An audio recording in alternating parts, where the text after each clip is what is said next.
Mary Stopes Bangladesh নারীর স্বাস্থ্যসেবায় আন্তর্জাতিক মান অর্জনকারী প্রতিষ্ঠান। ৩ দশকেরও বেশি সময় কাজ করছে প্রতিষ্ঠানটি। নারীর স্বাস্থ্যসেবায় অনন্য অবদান রাখছে মেরি স্টোপস।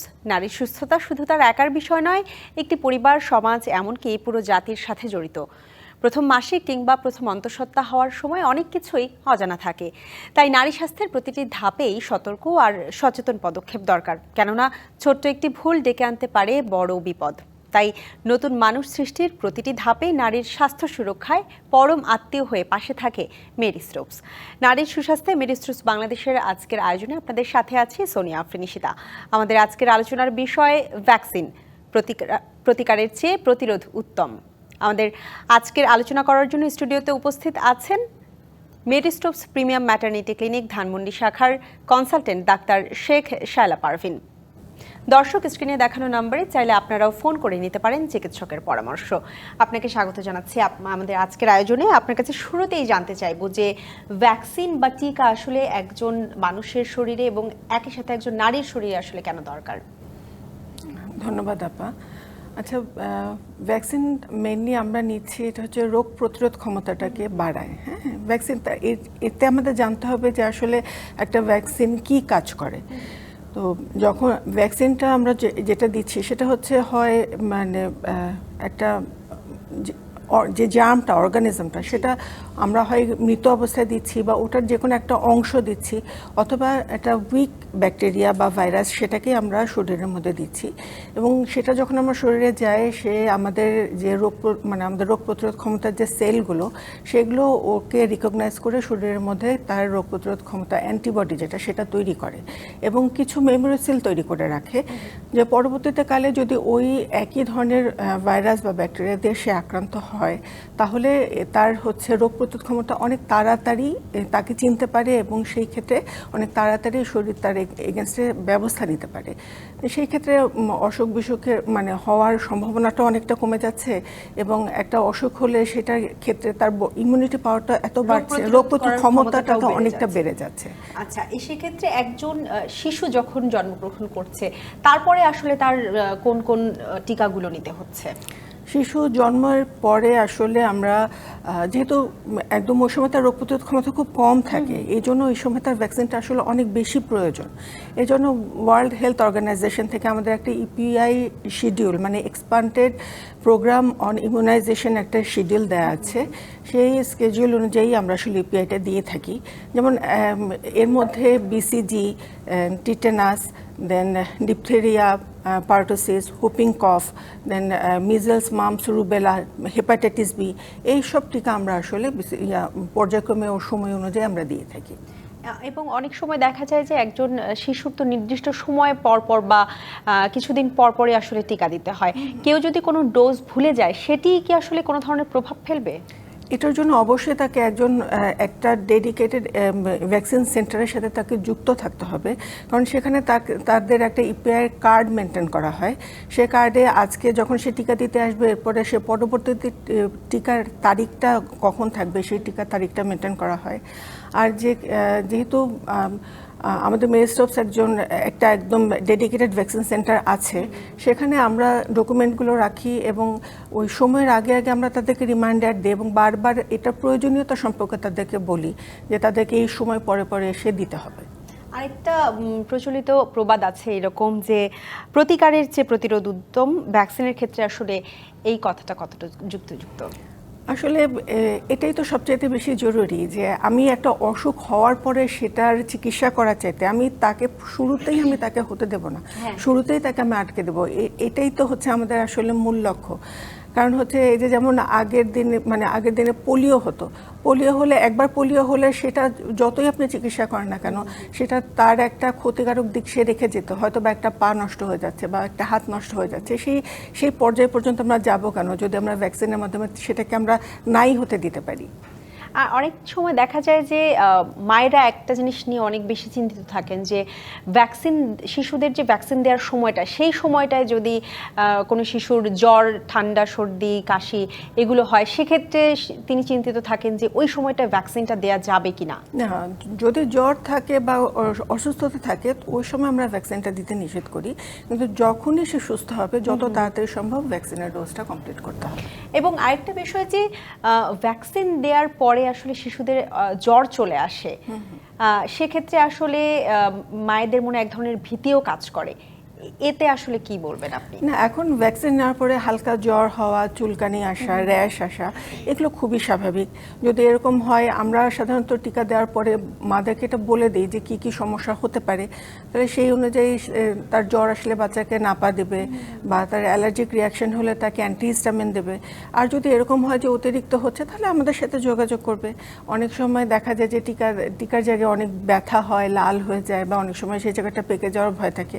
সেই ক্ষেত্রে যে কোল্ড কম্প্রেশন যেটা দেওয়ার, আমরা এভাবে রোগীদেরকে বলে দেব, এবং সমস্যা হলে তারা আমাদের কাছে আসবে। আরেকটা বিষয় যে অনেকে মনে করে কি যে একজন সুস্থ মানুষের শরীরে আসলে টিকা নেওয়ার প্রয়োজন নেই, এরকমটা আসলে অনেককেই বলতে শোনা যায়, এই বিষয়ে কি বলবেন আপনি? আচ্ছা, সুস্থ মানুষের ক্ষেত্রে তো টিকাটা আমি নেব, অসুখ হওয়ার পরে টিকা নিয়ে তো আসলে কোনো লাভ নেই। এই জন্য যখন আমরা সুস্থ থাকবো, আমরা প্রতিষেধক হিসেবে আমরা টিকা নেব, আমরা রোগটাকে আমরা প্রতিরোধ করব হওয়ার আগেই। আর সম্প্রতি হচ্ছে যে অনেক বেশি ডাক্তার সহ সবাই আসলে দুটো টিকার উপর অনেক বেশি জোর দিচ্ছে, একটা হচ্ছে ব্রেস্ট ক্যান্সারের টিকা আর একটা হচ্ছে জরায়ু মুখের টিকা। এই দুটো টিকা নিয়ে একটু আপনার কাছে জানতে চাইবো। আচ্ছা, এখন কখন আসলে দেওয়া উচিত একজন নারীর? হিউম্যান প্যাপিলোমা ভাইরাসের টিকা সম্পর্কে যেটা বলছি, জরায়ুর মুখের ক্যান্সারের টিকা, আচ্ছা সেটা আসলে WHO থেকে বলে দেওয়া হচ্ছে যে 9 থেকে 15 বছরের মেয়েদের সেই টিকাটা দিতে হবে। এই সময় আসলে টিকাটা সবচেয়ে বেশি কার্যকরী। তো এটা দিতে আপনার 9 থেকে 15 বছরের মেয়েদের দুইটা টিকা দিতে হয়, একটা হচ্ছে যেদিন সে দেবে এবং তার 6 মাস পরে আরেকবার, আর হচ্ছে গিয়ে তার পরবর্তী ঊর্ধ্ববয়সী নারীদের এটা এই ডোজটা তিনটা ডোজ নিতে হয়, একটা যেদিন নেবে তার 1 মাস পরে এবং 6 মাস পরে। আরেকটা বিষয় যে জরায়ু মুখের যে ক্যান্সার, সেটার যে টিকা, সেটা নিয়ে একটা জিনিস জানতে চাই যে অনেক সময় আপনি একটা নির্দিষ্ট সময়ের কথা বললেন যে 15 বছর থেকে, তারপরে যদি কারো কাছে মনে হয় যে প্রাপ্তবয়স্ক হওয়ার পরে, অর্থাৎ 30 বছর বা 40 বছরের কোনো নারীর যদি মনে হয় যে তিনি এখন টিকাটা নেবেন, তার জন্য কি সেটি সেফ? হ্যাঁ, টিকা সেফ, কিন্তু হচ্ছে কর্মক্ষমতা, টিকার একটা কর্মক্ষমতা মানে 100% ইফেক্টিভনেস যেটা, সেটা আসলে আপনার 9 থেকে 15 বছরের মধ্যে, অথবা আপনার বিয়ের আগে বা এক্সপোজারের আগে, মানে আপনার সেক্সুয়াল কন্ট্যাক্টের আগেই সেটা নিলে সবচাইতে এটা বেস্ট কাজ করে। আর এরপরে আপনি নিতে পারবেন, এটা আপনাকে মানে অনেকটা সাহায্য করবে, কিন্তু পুরাপুরি আপনাকে সেই টিকার যে কর্মক্ষমতাটা পুরাপুরি আপনাকে দেবে না। আর ব্রেস্ট ক্যান্সারের যে টিকা আছে, সেটি আসলে কখন একজন নারীর নেওয়া উচিত? আরেকটা বিষয় জানতে চাই যে একজন সুস্থ নারীর গর্ভধারণের আগে এবং পরে নিশ্চয়ই বিভিন্ন ধরনের টিকা নিতে হয়, সেটা নিয়ে একটু আপনার কাছে জানতে চাই। আচ্ছা, একজন সুস্থ নারীর আসলে গর্ভধারণের আগে তো আমরা আসলে বলি যে টিটেনাসের টিকাটা সে আগে কমপ্লিট করবে, এটা স্কুল লাইফ থেকেই আমরা আসলে দিয়ে থাকি মেয়েদেরকে। যদি তার সেই টিকাটা কমপ্লিট না হয়ে থাকে, 5টা টিকা, তাহলে আমরা গর্ভকালীন সময়ে তাকে টিকাটা দেই, সেটা হচ্ছে 6 মাসে একটা, 7 মাসে একটা। হ্যাঁ, এই দুটোই টিকা তখন এই সময় দেওয়া হয়। এছাড়া ইদানিং আমরা ইনফ্লুয়েঞ্জা টিকাটাও দিয়ে থাকি, এটা যে কোনো সময়ে দিতে পারবে। জি, আমাদের সময় হয়েছে আলোচনা করতে একটি বিরতির পরে ফিরে এসে আমরা আরো বিস্তারিত আলোচনা করব। নারীর সুস্বাস্থ্যে মেডিস্ট্রোপস বাংলাদেশে নিচ্ছে একটি বিরতির সঙ্গে থাকুন। আবারও স্বাগত ডিবিসি নিউজের সাপ্তাহিক আয়োজন নারীর সুস্বাস্থ্যে মেডিস্ট্রোপস বাংলাদেশ। আমাদের আজকের আলোচনার বিষয় ভ্যাকসিন, প্রতিকারের চেয়ে প্রতিরোধ উত্তম। আলোচনা করার জন্য আজ স্টুডিওতে উপস্থিত আছেন মেডিস্ট্রোপস প্রিমিয়াম ম্যাটারনিটি ক্লিনিক ধানমন্ডি শাখার কনসালটেন্ট ডাক্তার শেখ শায়লা পারভিন। আপনাকে আবারও স্বাগত জানাচ্ছি আমাদের আজকের আয়োজনে। আপনার কাছে একটু জানতে চাই যে অনেকে আসলে ভ্যাকসিন দেওয়ার জন্য যে একটি প্রতিষ্ঠান বা একটা হচ্ছে যে পারফেক্ট প্লেস, এটা আসলে অনেকেই খুঁজে পায় না, সেটি আসলে কি সাজেস্ট করবেন আপনি সেক্ষেত্রে? অনেকে এটা মনে করেন যে যে কোনো জায়গা থেকে ওনারা গেলে ভ্যাকসিন নিতে পারবেন। এই কনসেপ্টটা একদম ভুল আসলে। কারণ একটা ভ্যাকসিন আপনার যেটা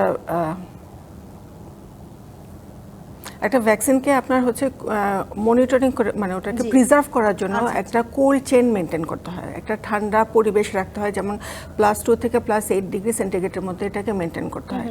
এবং এই কোল্ড চেইনটা মেনটেন না করলে ওই ভ্যাকসিনের কার্যক্ষমতাটা সেরকম থাকে না, অতএব ওটা দিয়ে তেমন কোনো একটা লাভ হচ্ছে না। এই জন্য ভ্যাকসিন নিতে গেলে সেরকম অথরাইজড ডেডিকেটেড ভ্যাকসিন সেন্টারে যেয়ে ভ্যাকসিন নেওয়াটাই ভালো। সেক্ষেত্রে মেরি স্টোপস ক্লিনিকে কি সবাই এই সেবাগুলো নিতে পারবে কিনা? অবশ্যই আমাদের মেরি স্টোপসটা হচ্ছে আমাদের মেরি স্টোপসে একটা ডেডিকেটেড ভ্যাকসিনেশন সেন্টার আছে এবং সেই সেবা আমরা দিয়ে আসছি, ডেডিকেটেডভাবেই দিয়ে আসছি। এবং হচ্ছে এখানে আমাদের এই কোল্ড চেইনটা খুব ভালোভাবে মেনটেন করা হয়, এজন্য আমাদের টিকার মানটাও সেরকমভাবে ভালো থাকে আর কি। মেরি স্টোপসে আসলে কোন কোন টিকাগুলো দেয়া হয়? মেরি স্টোপসে যেমন বাচ্চাদের ইপিআই এর যে টিকাগুলো সেগুলো দেয়া হয়, এবং বড়দেরও কিছু টিকা আছে, যেমন নিউমোনিয়ার টিকা, যেমন ইনফ্লুয়েঞ্জার টিকা, সেই টিকাগুলো এখানে দেওয়া হচ্ছে, এবং হচ্ছে সার্ভাইকাল ক্যান্সারের টিকা যেটা সেটাও দেওয়া হচ্ছে। আচ্ছা, অনেকের মনে একটা প্রশ্ন জাগে যে টিকা দিলে ধরুন কেউ পোলিওর টিকা দিল, সেক্ষেত্রে পোলিও আর কখনো হবে না, এরকম কি নিশ্চয়তা আছে? এখন হচ্ছে কি এটাকে বলে মাস ইমিউনিটি, যখন হচ্ছে সবাই মিলে টিকাটা দেবে, টিকা দিতে দিতে তখন এমন একটা পর্যায়ে আসে যে এই রোগটা আসলে তখন আর কারোর মধ্যে এরকম থাকে না, বা থাকলেও সেভাবে এফেক্ট করতে পারে না। তো এটার জন্য যদি দেখা যায় যে ম্যাক্সিমাম মানুষ সেই টিকাটা নেয়, তখন হচ্ছে মিনিমাম মানুষ, কম মানুষ যারা সেই টিকাটা নিচ্ছে না, তারাও সেই উপকারিতাটা ভোগ করতে পারছে। অতএব এই জন্য টিকা দিলে যেমন হচ্ছে আমাদের চিকেন পক্স বা পোলিও এখন প্রায় হচ্ছেই না, এটা তো এই যে কন্টিনিউয়াস টিকা দেওয়ার জন্যই হচ্ছে না। আচ্ছা, আরেকটা বিষয় আপনার কাছে জানতে চাই যে ক্যান্সারের প্রতিরোধের ক্ষেত্রে আসলে এখন মানে কি টিকা আসলে বা কোন কোন টিকাগুলো কার্যকর ভূমিকা রাখছে? যেরকম আমরা সবচেয়ে বেশি কথা যদি বলি যে জরায়ু মুখের ক্যান্সার, হ্যাঁ, ক্যান্সারের জন্য আসলে এখন তো আমরা সবাই জানি, সবাই এখানে ওয়ার্ল্ড ওয়াইড দেওয়া হচ্ছে, এবং আমাদের গভর্নমেন্ট থেকে আমাদের স্কুলেও এই প্রোগ্রামটা চালু করেছে যে 9 বছর থেকে 15 বছরের মেয়েদের যে জরায়ুর মুখের ক্যান্সারের টিকাটা দেবে। কারণ হচ্ছে কি এটাই হচ্ছে একমাত্র মানে ক্যান্সার যেটা আসলে স্ক্রিনিং খুব সম্ভব, এবং আর্লি ডায়াগনোসিস সম্ভব, আর্লি ট্রিটমেন্ট শুরু করতে সম্ভব, এবং ওই ফ্যাটাল কন্ডিশন পর্যন্ত, মানে একদম খারাপ কন্ডিশন পর্যন্ত যাওয়ার আগে এটা হচ্ছে গিয়ে আপনার ডায়াগনোসিস করা পসিবল, এবং এই টিকার মাধ্যমেও প্রতিরোধ করা পসিবল। এটার জন্য আসলে সরকার থেকেও যেমন অগ্রসর ভূমিকা পালন করছে, আমরাও সেটা দিয়ে থাকছি, এবং এটার জন্য সবাইকে আসলে অনেক জনগণকে আসলে এটার জন্য খুব সচেতন হতে হবে। এটা নিয়ে আমি আপনার কাছে জানতে চাচ্ছিলাম যে যারা আসলে ভাবে যে টিকা নিলেই হয়তো কোনো এক ধরনের ভয় আসলে মনে কাজ করে, বা এক ধরনের খারাপ পরিস্থিতির মধ্যে তারা পড়তে পারে, তাদের জন্য আসলে আপনি কি বলবেন? ব্যাপারটা হচ্ছে এটা তাদের জন্য ভাবে কিছু না, এখানে আমাদের কিছু ভূমিকা আছে যে একটা টিকা আসলে কিভাবে কাজ করছে, এর কার্যকারিতাটা কি, এটার জন্য তার কি কি সুফল সে পাবে, সুবিধা অসুবিধা কি হতে পারে, সেই জিনিসগুলো যদি আমরা তাদের কাছে ঠিকমতো আপনাদের মাধ্যমে এবং আমরা সবাই যদি তাদেরকে এভাবে পৌঁছে দিতে পারি, তাহলে সেক্ষেত্রে টিকা নিতে কারোরই আসলে দ্বিমত হওয়ার কথা না। এটা হচ্ছে মানুষকে জানতে হবে সঠিক জিনিসটা কি, এবং সেটা থেকে সে কি সুবিধা পাচ্ছে। সামান্য অসুবিধা চাইতে বড় সুবিধাটা যখন আমরা পাবো, তখন আসলে টিকা নিতে কেউই আর না করবে না। সেক্ষেত্রে আসলে মেরি স্টোপসের যে প্রত্যেকটা সেন্টারে টিকা দেওয়ার যে ব্যবস্থা রয়েছে, সেটা নিয়ে একটু আপনার কাছে জানতে চাই, যে সেবাটা নিয়ে। যেটা হচ্ছে মেরি স্টোপসে তো আমাদের একদম কিশোরী থেকে বার্ধক্য পর্যন্ত প্রতিটা পর্যায়ের নারীরাই তাদের সেবা নেওয়ার জন্য আসছে। সেখানে আমরা আমাদের সাথে যখন কথা বলে তাদেরকেও আমরা সেই সময় থেকে বাচ্চাদের টিকা সম্পর্কে এবং বড়দের টিকা সম্পর্কে যেটা কাউন্সেলিং করে সেটা আমরা করি। ওখানে বিভিন্ন ধরনের প্যাম্পলেটস দেয়া আছে, আমাদের টিকা সেন্টারে যারা আছে তারাও তাদেরকে কাউন্সেলিং করে, এবং আমরা এইভাবে সেটার সুবিধা অসুবিধাগুলো তাদের কাছে বলার চেষ্টা করি। এজন্য দেখা যায় যে আমাদের যে ক্লায়েন্টগুলো তারা অনেক, তাদের কমপ্লেন্স অনেক ভালো, তারা আমাদের কাছে আসছে টিকা নিতে। আপনাকে অসংখ্য ধন্যবাদ আমাদেরকে আজ সময় দেওয়ার জন্য। আমাদের এই আলোচনার মাধ্যমে যাদের মনে টিকা নিয়ে ভীতি ছিল, তাদের নিশ্চয়ই সেই ভীতিটা কেটে যাবে এবং টিকা নিতে তারা উদ্বুদ্ধ হবে। আপনাকে অসংখ্য ধন্যবাদ আজকে সময় দেওয়ার জন্য। ধন্যবাদ আপনাকে। নারীর সুস্বাস্থ্যে মেরি স্টোপস বাংলাদেশে এই ছিল আজকের মতো। ডিবিসির সঙ্গে থাকুন।